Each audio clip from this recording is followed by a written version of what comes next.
हरियाणा की सियासत में लोहारू को बेहद लो प्रोफाइल हलकों में शामिल किया जाता है। यहाँ से चंद्रावती, हिरानंद आर्य, ओम प्रकाश बड़ुआ, बहादुर सिंह और मास्टर धर्मपाल ओबरा जैसे ऐसे विधायक बने हैं जिनका फाइनेंशियल प्रोफाइल बेहद लो रहा है, लेकिन वो हल्के के लोगों के दिलों पर राज करते आए हैं। जेपी दलाल के लोहारू को कर्मभूमि बनाए जाने के बाद अब लोहारू हल्का हाई प्रोफाइल हलकों में शामिल हो गया है। 2024 के चुनाव में जिन टॉप 5 हलकों में सबसे ज्यादा पैसे खर्चे जाएंगे उनमें आप लोहारू को भी शामिल कर लीजिए। लोहारू हल्के में जहां जेपी दलाल कई सौ करोड़ के मालिक हैं और वो 2024 में अपनी विधायकी बरकरार रखने के लिए किसी भी कीमत पैसे खर्चने का काम करेंगे, यानी वो चुनाव जीतने के लिए करोड़ों रुपए का बजट पहले से ही तय कर चुके हैं। उनका तख्ता पलटने के लिए राजवीर फटिया पहले से ही 3 करोड़ रुपए 5 साल में खर्च कर चुके हैं और 2024 के चुनाव में टिकट मिलने पर वो भी इससे ज़्यादा पैसे खर्चने के लिए तैयारी कर चुके हैं। राजवीर फटिया ऐलान कर चुके हैं कि चाहे उन्हें कांग्रेस के टिकट मिले या ना मिले, लेकिन वो चुनाव जरूर लड़ेंगे। इन दोनों ही धनी खिलाड़ियों के बीच में एक तीसरे ऐसे खिलाड़ी ने भी एंट्री मार दी है जो दोनों की नींद उड़ाने का काम कर रहा है, और वो है नरेंद्र धोलिया।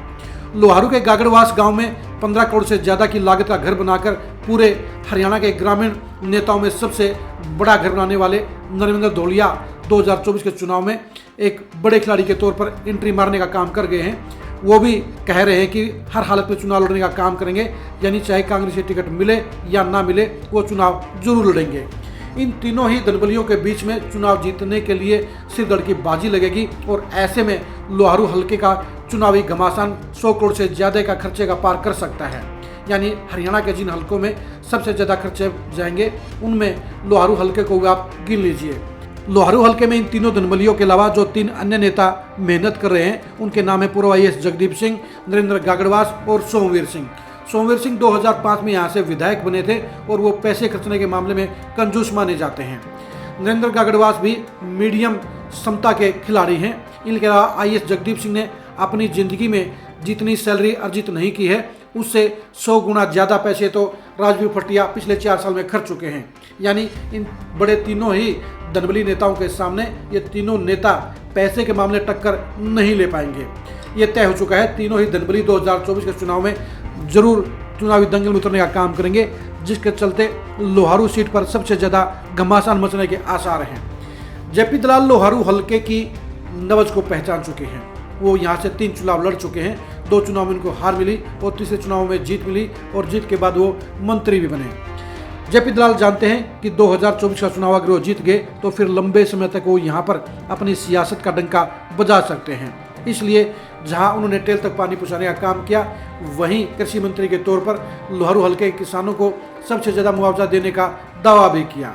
लेकिन ये हकीकत है कि आज की तारीख में भी जेपी दलाल चुनाव में फंसे हुए हैं और उन्हें पता है कि अगर आमने सामने की लड़ाई होगी तो उनके लिए मुश्किलें खड़ी हो सकती हैं। इसलिए वो अपने चुनाव को बचाने के लिए धन के मामले में कोई कंजूसी नहीं रखेंगे और चुनाव जीतने के लिए भरपूर पैसे खर्चने का काम करेंगे। राजवीर फटिया भी इसी ट्रैक पर हैं। राजवीर फटिया पिछले 4 साल के दौरान 30 करोड़ से ज़्यादा रुपये खर्च कर चुके हैं और अभी भी वो महीने के लगभग 50 लाख से 75 लाख रुपए तक खर्च कर रहे हैं, जिसके चलते उनका चुनाव का बजट लगातार बढ़ रहा है और अंतिम 1 साल के दौरान वो लगभग 30 से 50 करोड़ और भी चुनाव जीतने के लिए खर्च कर सकते हैं। यानी राजवीर फटिया जेपी दलाल को हराने के लिए किसी भी सीमा तक जा सकते हैं और वो अकेले का बजट भी 50 करोड़ का हो सकता है।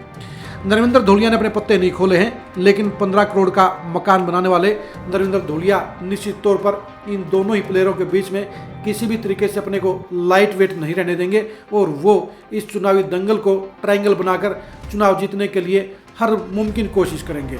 यही वजह है कि दलबलियों के इस रेस के अंदर लोहारू हल्का हाईलाइट पर रहेगा और इस हल्के में सबसे ज़्यादा पैसे खर्चे जाएंगे।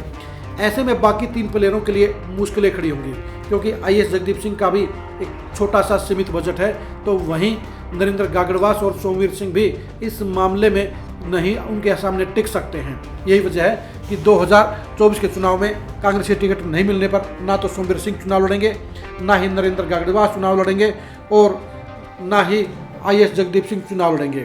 IAS जगदीप सिंह कांग्रेस की टिकट नहीं मिलने पर JJP या NLD की तरफ जा सकते हैं, लेकिन उन्हें भी अगर मुकाबले में टिकना है तो कम से कम 10-20 करोड़ रुपए भी उन्हें इकट्ठा करने पड़ेंगे ताकि वो दलबलियों के मुकाबले में अपने चुनाव को खड़ा कर सकें।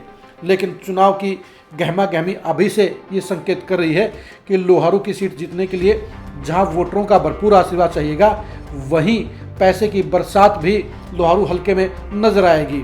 लोहारू हलके की सभी गौशालाओं में, सभी सामाजिक संगठनों में, सभी धार्मिक संगठनों में और सभी युवा संगठनों में जहां राजवीर फटिया करोड़ों रुपए की राशि दान में दे चुके हैं, वहीं दूसरी तरफ जेपी दलाल भी अपने हलके के सभी मुमकिन कामों को करवाने के लिए सरकार के पैसे का, सरकार के बजट का भरपूर इस्तेमाल कर रहे हैं और वो निजी तौर पर भी 2024 के चुनाव को जीतने के लिए अपने बजट को परफेक्ट तौर पर तय कर चुके हैं।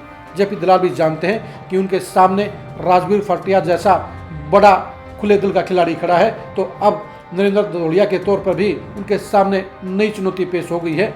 इसलिए दोनों तरफ के हमलों को रोकने के लिए जेपी दलाल ने कमर कस ली है और वो 2024 का चुनाव जीतने के लिए पैसे के मामले में बिल्कुल भी फिसड्डी नहीं रहेंगे। वो सबसे ज़्यादा पैसे खर्च करके अपने चुनाव को जीतने के लिए पूरा दम ठोकने का काम करेंगे। इसी रास्ते पर राजवीर फटिया भी हैं। राजवीर फटिया ने यह दिखा दिया है कि पैसे के बलबूते पर नाम कैसे चमकाया जा सकता है, अपने आप को चर्चा में कैसे लाया जा सकता है और सबसे दमदार प्रत्याशी के तौर पर कैसे स्थापित किया जा सकता है। वो भी 2024 का चुनाव हर हालत में लड़ेंगे, चाहे वो कांग्रेस के टिकट पर लड़े, चाहे वो निर्दलीय प्रत्याशी के तौर पर लड़े। वो भी पैसे के मामले में कंजूसी नहीं करेंगे और चुनाव जीतने के लिए अपने खजाने के सारे मुंह खोलने का काम करेंगे। इन दोनों ही खिलाड़ियों के बीच में नरेंद्र दौड़िया को इग्नोर ना तो जेपी दलाल कर सकते हैं और नहीं राजवीर फटिया कर सकते हैं, क्योंकि जिस तरह से नरेंद्र ने अपने घर के उद्घाटन के मौके पर 36 बरादियों के और सभी दलों के नेताओं को अपने घर पर जोड़ने का काम किया, इकट्ठा करने का काम किया, उससे साबित हो गया कि उनके रिलेशन सभी पार्टियों में काफ़ी मजबूत हैं और उनकी टीम भी लोहारू हलके में पहले से मजबूत है, जो 15 ही दिन के अंदर पूरे लोहारू हलके को कवर करके उन्हें नरेंद्र के साथ जोड़ने का काम कर गई है।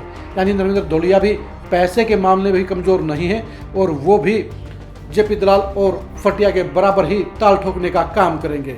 यानी 2024 के चुनाव में अगर आपको पैसे के मामले में सबसे कांटे का घमासान देखना है तो उसके लिए आपको लोहारू का दौरा जरूर करना होगा, वहाँ की चुनावी तस्वीर को जरूर देखना होगा और वहाँ 1-2 दिन टिककर वहाँ के चुनावी नज़ारे को जरूर देखना होगा।